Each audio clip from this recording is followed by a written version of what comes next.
अवगुण में भी इस कलिकाल में भैया जी सबसे बड़ी आवश्यकता है। पंडित जी सबसे बड़ी आवश्यकता क्या? बड़े बड़े ऊंचे पद पर रहने वालों की भी स्थिति यह है कि उनके भी भीतर दोष दृष्टि बनी हुई है। वह भी अगर किसी को देखते हैं तो जब आकलन अनुसंधान किसी का विश्लेषण करते हैं तो दोष पहले दिखते हैं। ये दोष देखने की जो दृष्टि है ये एक जन्म की नहीं है, कितने जन्मों की है। इन दोषों को देखते देखते ही हम दोषमय संसार में आए हुए हैं। लेकिन गुरु कृपा से दोष की दृष्टि समाप्त होकर के गुण वाली दृष्टि हो जाती है। पर कैसे होती है? ऐसे लोगों का संग करो। अब देखो, रहीमदास खान खाना एक बार दिल्ली में विराजते थे तो यहाँ से एक पालकी में विराजमान होकर के जा रहे थे। पालकी में तो चार आगे कहार लेकर के चल रहे थे, दो आगे सैनिक दो पीछे। इतनी देर में कोई एक फकीर अलमस्त आया और आकर के उसने एक सोटा महाराज पालकी में मारा, जोर से, खटाक जोर से आवाज आई, पालकी हिल गई। ऊपर बैठे रहीम खान खाना भी हिल गए। उन्होंने देखा कौन है, तो जो सैनिक थे उन्होंने पकड़ लिया उसको।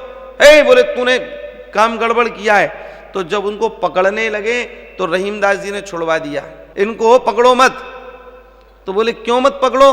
अरे महाराज इन्होंने तो गड़बड़ काम किया है, पालकी पर सोटा मारा है और आपको अत्यंत कष्ट हुआ।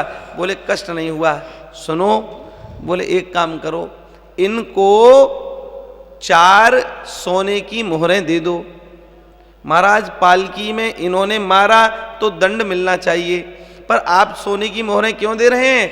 जब सेवक ने पूछा तो इन्होंने कहा, अरे भाई जड़ वृक्ष में जब कोई सोटा मारे तो वो फल देता है, हम तो चैतन्य हैं और जब चैतन्य हैं तो इसका अपराध नहीं मानेंगे, दोष में भी गुण देख लेंगे।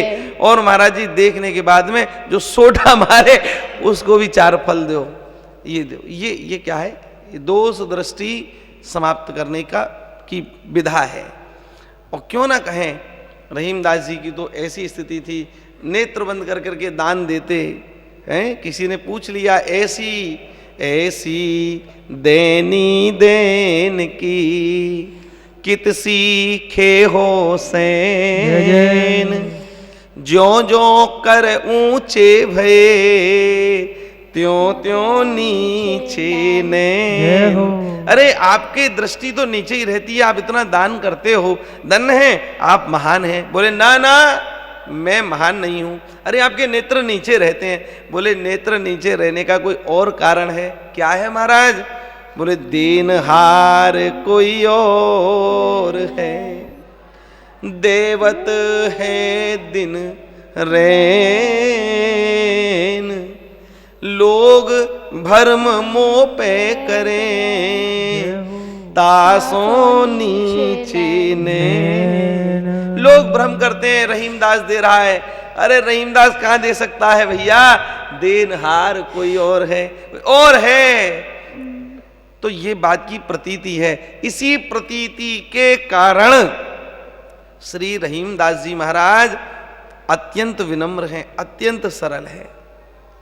तो हमारा निवेदन है कि संतों के निकट में अगर हम रहें तो ये सारे लक्षण आ जाएंगे और ये सारे लक्षण भगवत मिलन के लिए बड़े सहायक होते हैं। और देखो, हम आपको फिर निवेदन करें, कोई भी अपना गारंटी कार्ड साथ नहीं लाया कि हमको इतने साल जीना है। कल ही हमको सूचना मिली, एक बड़ी कष्टकारी सूचना, कि हाथरस में हमारे में एक भैया जो है ब्राह्मण देवता के पुत्र और बड़े विलक्षण प्रतिभावान, ज्योतिष के बड़े अच्छे विद्वान, और संजोग से मुंबई में बहुत बढ़िया एक फ्लैट खरीदा था और बहुत अच्छा कार्य चल रहा था। 7वीं मंजिल से ऊपर से नीचे गिरे, शरीर खत्म हो गया। आप सोचिए, शरीर का कुछ भी। इसलिए एक एक क्षण को बड़ी सावधानी के साथ बिताओ। एक एक क्षण कोई अपराध ना बन जाए, बार बार सावधानी से अपराध ना बन जाए।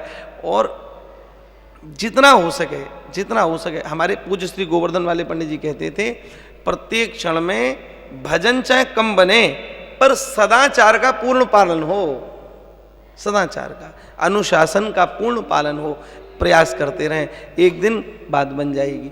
तो कहने का मेरा तात्पर्य यही है कि संतों की सन्निधि से ठाकुर जी के मधुराति मधुर स्वरूप का दर्शन होगा। और इसीलिए इस दुनिया में आए थे।